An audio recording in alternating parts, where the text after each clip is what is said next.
Do you ever wonder why you can easily spend 3 hours scrolling on your phone, but 10 minutes of reading feels like absolute torture? You probably think you are just lazy or lack discipline, but neurologically, that is completely wrong. Your brain is actively manipulating you. It gets better at whatever you repeatedly ask it to do, including the habit of avoiding hard things. Today, we look at how your own mind tricks you into staying weak and the objective behavioral psychology required to break its control.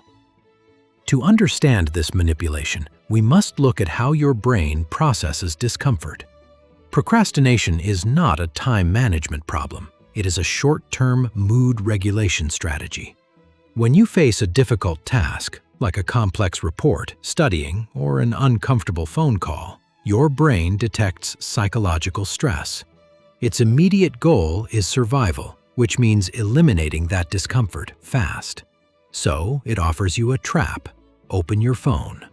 The moment you escape the task, the anxiety drops and you feel immediate emotional relief. You are teaching your brain a dangerous sequence: hard thing, uncomfortable feeling, escape, and relief.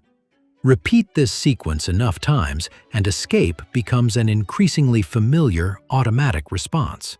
You are not mismanaging your time. Your brain is simply prioritizing cheap comfort over long-term strength. The second trick your brain uses is the internal negotiation. Imagine you get home from work and planned to exercise.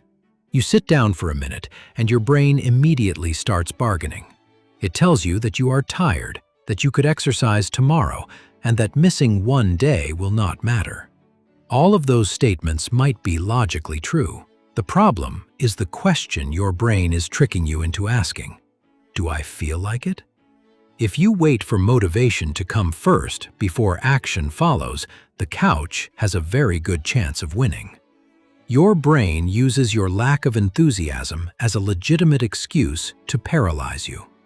Doing hard things requires accepting that wanting to do it is entirely optional, but starting is not. The third trick is setting an impossible standard to guarantee your failure. When you feel guilty for procrastinating, your brain loves to plan a legendary comeback schedule. You tell yourself that tomorrow you will wake up at 5 a.m., exercise, meditate, avoid social media, and do 3 hours of deep work. It looks fantastic tonight, but tomorrow it becomes exhausting.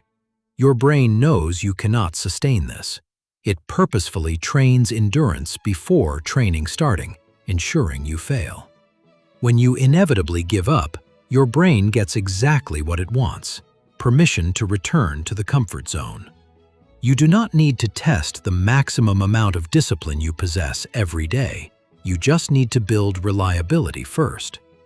To break this manipulation, you must reduce the cost of entry and make the first action ridiculously clear. Work on my project sounds like an instruction, but it is not. Your brain still has to figure out what to do, which creates another opportunity to delay. Instead, you must define the exact physical movement. Open the presentation and write the first 3 slide headings. Then, use the 10-minute entry. When you strongly resist a task, commit to doing it for just 10 minutes. At the end, you are allowed to stop. A task you imagine doing for 2 hours feels enormous, but the same task for 10 minutes feels manageable. Often, you will continue because the task feels different once you are actually doing it. The ultimate way to stop your brain from keeping you weak is practicing a tiny delay between discomfort and escape. The desire to switch tasks often appears the exact moment the work becomes confusing or tedious. Next time you feel that sudden urge to quit, do not automatically treat it as an instruction. Stay exactly where you are for 1 more minute. Read the paragraph again, or write another sentence. That 60-second delay is how you regain control over a brain that is trying to manipulate you. Before you click on another video, pick one thing you have been avoiding, identify the first physical action, and do it now. Subscribe to People, Why for more objective deep dives into human psychology, and I will see you next time.